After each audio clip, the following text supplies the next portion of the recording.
Bonjour à tous et bienvenue dans un nouveau mini-podcast. Aujourd'hui, nous allons parler de quel film? Eh bien, de Alexandre le Grand.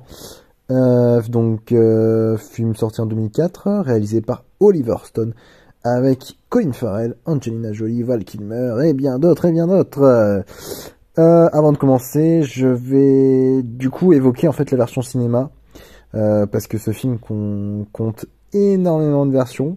Même récemment, il devait y avoir une toute dernière version qui devait sortir ou qui est en préparation. Donc je mets tout ça au conditionnel parce que je ne sais pas si on aura la possibilité de voir une nouvelle version.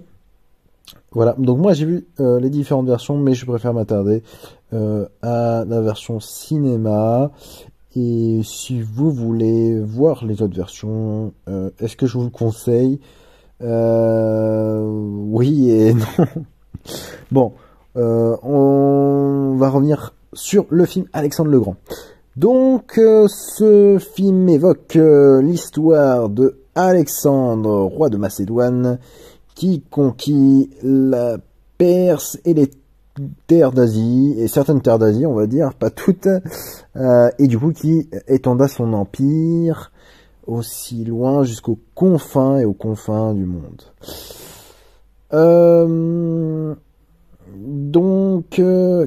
Qu'est-ce qu'on peut dire sur ce film?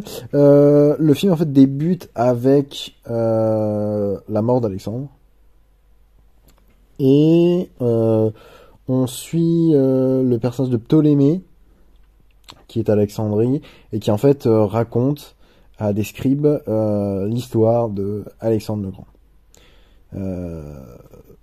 Donc Ptolémée, qui était un ami, un des compagnons de... Enfin, ami. Voilà, mais qui était un des compagnons d'Alexandre le Grand, qui est joué par un Anthony Hopkins vieux, voilà, et donc qui va raconter cette histoire. Donc le film, il y a à peu près plusieurs phases. Une phase jeune, vers enfant, une phase jeune adolescent, et la phase d'adulte d'Alexandre le Grand, même s'il y a pas mal de retours en arrière, ce qui est assez gênant et perturbant, parce qu'en fait ça détruit un peu ça détruit la logique du film. C'est pour ça que en fait je vous parlais au tout début des différentes versions qu'il faut exister, donc où il y a des remontages, des scènes qui peuvent être coupées. Donc on a une director's cut en fait qui a été réalisée, qui est beaucoup plus courte. On a la dernière qui est la revisited, la version final cut quoi, on va dire, qui est la toute dernière version, qui est très très longue et qui contient beaucoup plus de scènes. Voilà. Donc en fait toutes les versions souvent n'ont pas forcément été montées de la même manière, même si il y a des montages il y a certaines scènes qui sont montées dans le temps de la même manière sur les différentes versions, comme la mort du père d'Alexandre le Grand en fait, qui apparaît beaucoup plus tard. On en parle déjà une première fois. Voilà, parce qu'en fait le personnage d'Anthony Hopkins, quand on revient du coup dans le futur par rapport quand on revient au personnage d'Anthony Hopkins qui nous raconte l'histoire d'Alexandre le Grand, en fait c'est un peu une option pour avoir des ellipses faciles, voilà, pour pouvoir en parler facilement et pour pouvoir accélérer l'histoire. Parce qu'en fait il y a énormément de choses qui sont coupées quand on connaît l'histoire d'Alexandre le Grand. Et voilà, donc c'est assez facile, et en fait ça nous sort un peu du film. Voilà, moi j'aurais préféré un film directement, sans forcément de narrateur extérieur, même si Anthony Hopkins il livre une performance assez cool. Mais voilà. Que dire du film? Alors, c'est un film moyen. Voilà, c'est un film, c'est bête parce que l'histoire d'Alexandre le Grand, c'est une histoire assez incroyable, fait de batailles épiques. Même le personnage en lui-même est assez intéressant.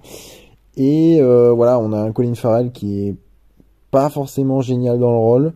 C'est un acteur que j'aime énormément, mais on sent que voilà, que ça aurait pu être mieux. Et le film tourne sur un peu des détails qui ne servent à rien. Ah, on parle de la vie d'Alexandre le Grand, mais sur des détails. alors que l'aspect grandiose, le conquérant, on le sent un peu moins bien, on le sent énormément fébrile dans le film. Donc ça c'est quelque chose que j'ai pas forcément apprécié et qui fait que du coup ça baisse un peu la qualité du film. Euh, on va dire que, quand même que les acteurs sont assez bons. Il y a quelques acteurs qu'on voit très peu, Christopher Plummer, voilà, qu'on voit un tout petit peu dans le film. Que dire d'autre, que dire d'autre. Les couleurs. Alors la colorimétrie du film, c'est assez spécial. Je crois que les gens vont se souvenir de la scène qui se déroule en Inde, la fameuse bataille en forêt tropicale là, où on a une écrasance de rouge. Déjà, même avant que cette scène arrive que je vais vous évoquer, on a vraiment des couleurs assez criardes. Il y a des différences qu'on n'a pas forcément au début parce que on va dire que la couleur s'adapte. Quand ils sont dans le désert, les personnages ont des peaux beaucoup plus jaunes. Donc c'est assez agréable. Et en fait, je veux dire, on n'a pas forcément de choc visuel. Alors que là, cette scène qui se déroule avec les éléphants est vraiment immonde. J'ai jamais compris pourquoi. Je ne comprends pas pourquoi Oliver Stone a fait ça. Et il y a une scène du coup où un des personnages va être blessé, va voir rouge en fait, et donc tout devient rouge, les feuilles, les arbres. Mais je ne sais pas sur quoi ça a été passé, sur quel logiciel, mais c'est assez immonde, voilà. Euh, donc ça, c'est pas forcément ce qu'il a pu maîtriser. Des scènes assez rapides, c'est horrible. On sent que c'est le début des années 2000. Hein. Les scènes de bataille, des coupures assez fréquentes. C'est vraiment des moins agréables possibles. Euh, Après, on a une bande son assez géniale de Vangelis. Moi, j'aime énormément la musique. Je trouve qu'elle est assez prenante. Elle fait énormément penser à celle qu'on aurait pu trouver dans le 1492, le Christophe Colomb de Ridley Scott. Voilà, donc ça, c'est assez épique. C'est quelque chose qui nous remet un peu dans le film. Donc, vraiment, sur ça, une très belle bande son. Euh, J'aime beaucoup en fait le personnage d'Angelina Jolie, assez intéressant en tant que mère. Et en fait, il y a énormément de mythes qui s'enchaînent dans ce film-là. On a le mythe d'Oedipe. En fait, ce qui est drôle, c'est qu'il y a une scène du film où euh, Alexandre va se retrouver avec son père qui va lui montrer différents mythes existants. Et en fait, tous ces mythes qu'il va lui montrer, ils vont se dérouler dans l'ordre, dont le père les a présentés en plus. Donc il y a vraiment tout un lien assez intéressant. On va dire qu'Alexandre revit, par exemple, la vie d'Achille, ou sur certains points, la vie d'Oedipe aussi. Donc c'est assez bien fait, bien réalisé au niveau de ça. Euh, voilà, moi ce que je pourrais dire, c'est que le film est assez rapide, les scènes de bataille sont vraiment horribles à regarder, c'est pas du tout agréable, et énormément de coupures, voilà. On sent que le film, je pense qu'il aurait fallu, voilà, un film extrêmement long, même si, comme je l'évoquais tout à l'heure, mais je veux pas non plus, euh, voilà, changer de sujet, mais les autres versions apportent des choses, mais pas forcément des choses sur ce qu'on aurait voulu. En fait, je pense qu'il aurait fallu des montages c'est presque, c'est rare pour des films, mais des films de 4h30, 5h, ou alors une série parce qu'on n'a pas possibilité de tout raconter. Quand on fait un film, c'est normal, surtout sur un personnage historique, de couper des choses. Voilà, on peut pas tout raconter, mais là, on sent vraiment des manques. Et donc c'est assez frustrant par moment. Euh, Il y a une froideur aussi un peu dans le film. On n'arrive pas forcément à s'attacher à tous les personnages, surtout au personnage d'Alexandre. On peut s'attacher par moment, mais on s'attache beaucoup plus à l'armée, à ses compagnons que lui. Euh, donc c'est à peu près tout ce que je pourrais vous dire sur ce Alexandre le Grand. Aussi que Oliver Stone, il faudrait qu'il nous refasse un bon film depuis, parce que ça fait longtemps qu'il a pas réalisé un très très bon film depuis Platoon. Même si lui, les critiques en fait ont été assez sévères sur le film, et lui explique du coup que les gens n'ont pas compris, n'ont pas compris son film qui était très complexe. Donc non, pour moi c'est un raté, et c'est assez dommage. Ça reste une œuvre assez particulière dans le cinéma si vous voulez voir des scènes extrêmement colorées. Voilà.